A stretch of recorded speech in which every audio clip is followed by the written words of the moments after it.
We all make mistakes. We've all said things we wish we hadn't, done things we wish we could undo. And yet, if you look back honestly, you will see that at that time, with the understanding and consciousness you had, you were doing your best. It's a curious thing, isn't it? We stand in the present, armed with new awareness, and we look back at the person we once were, as though they should have known what we know now. But that earlier self could not have. It was moving through life with the tools available at that moment, with the clarity or lack of clarity it had at the time. To condemn yourself for the past is like scolding a child for not knowing calculus. You learn through fumbling, through error, through falling down. That is how the game works. Every mistake was part of the path that brought you here. So forgiveness begins, not with grand gestures, but with this simple recognition. You were always doing your best, even when your best looked clumsy or confused. To see that is to soften. To soften is to begin to forgive. To forgive yourself is not to erase the past, nor to pretend it didn't happen. It is to see it for what it truly was, an experiment in being alive. Every choice, every blunder, every harsh word you regret was not a crime against existence, but a step in learning how to walk. The trouble is, most of us carry our mistakes like stones in a sack, dragging them along year after year. We replay scenes in our heads, wishing we could edit the script. But the past is finished. Now it is only an illusion carried by the mind. To keep punishing yourself is to argue with what no longer is. There is a difference between learning and self-condemnation. Learning is alive. It opens the way forward. Condemnation is dead weight. It chains you to an old version of yourself that doesn't even exist anymore. Compassion for yourself is to let the stones fall, to lay down the heavy sack, and to see that you are no longer the one who stumbled. You are the one who learned from them. And in seeing this, you take your first step into freedom. What is true of yourself is also true of others.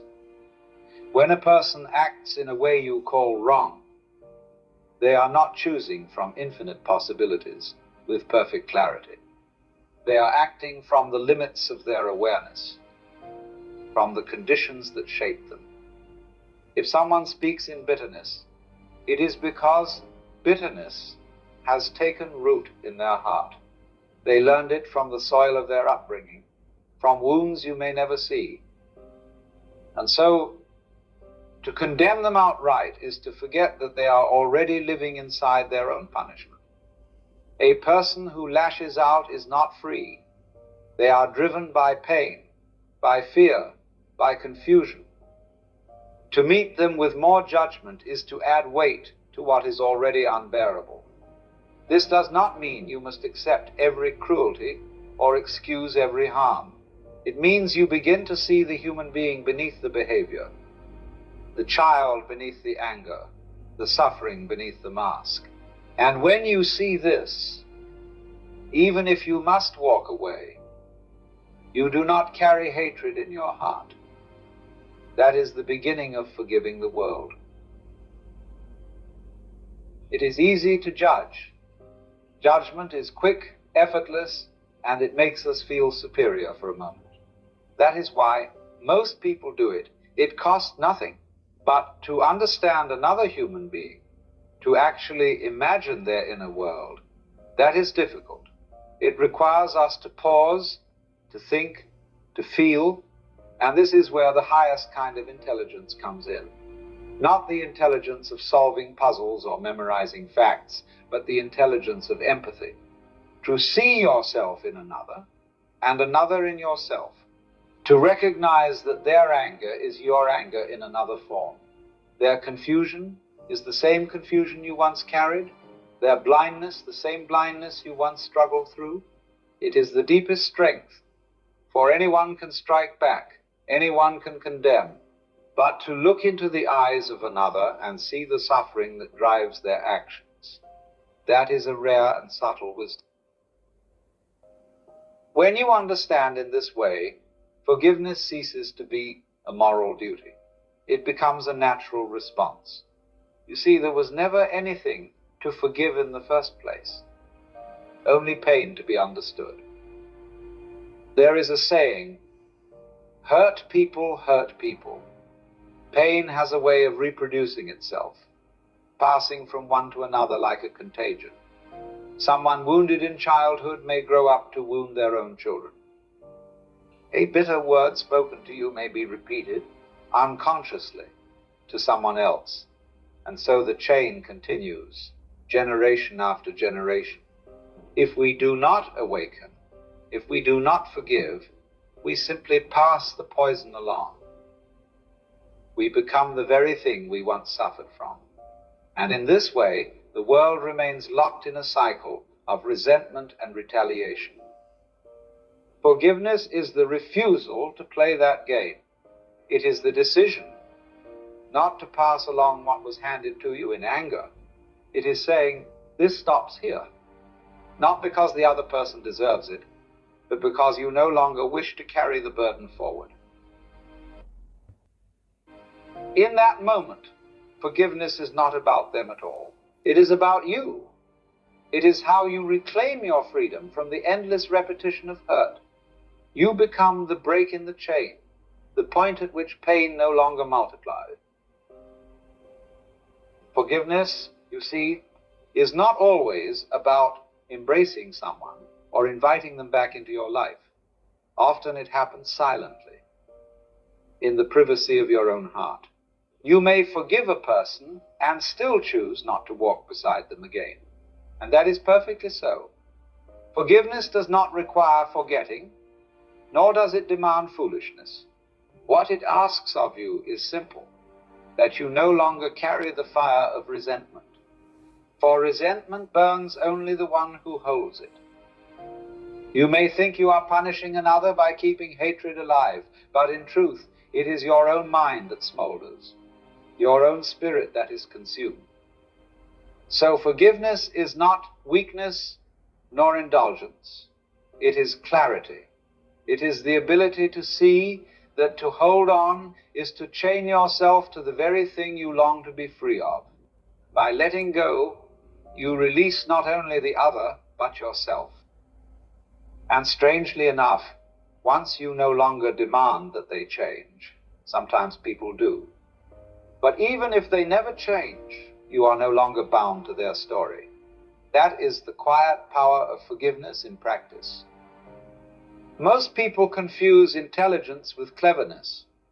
To be clever is to calculate, to manipulate symbols, to win arguments, but the highest form of intelligence is not found in the head alone. It is in the heart, that can imagine another's life as if it were its own. Empathy is the art of slipping into another's skin, of tasting their experience from within. And this requires a subtle kind of awareness, one that goes beyond logic, for logic alone will always judge, right or wrong, guilty or innocent. But empathy asks, what pain gave rise to this action? What blindness shaped this choice? This is not indulgence. It is not excusing cruelty.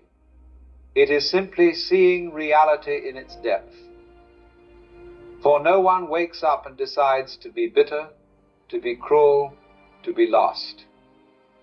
They arrive there through causes, through a web of influences stretching back further than even they can trace. To grasp this is intelligence. It is difficult because it dissolves the easy satisfaction of judgment. But it is liberating because once you see the chain of causes, you can no longer hate the link. You can only understand.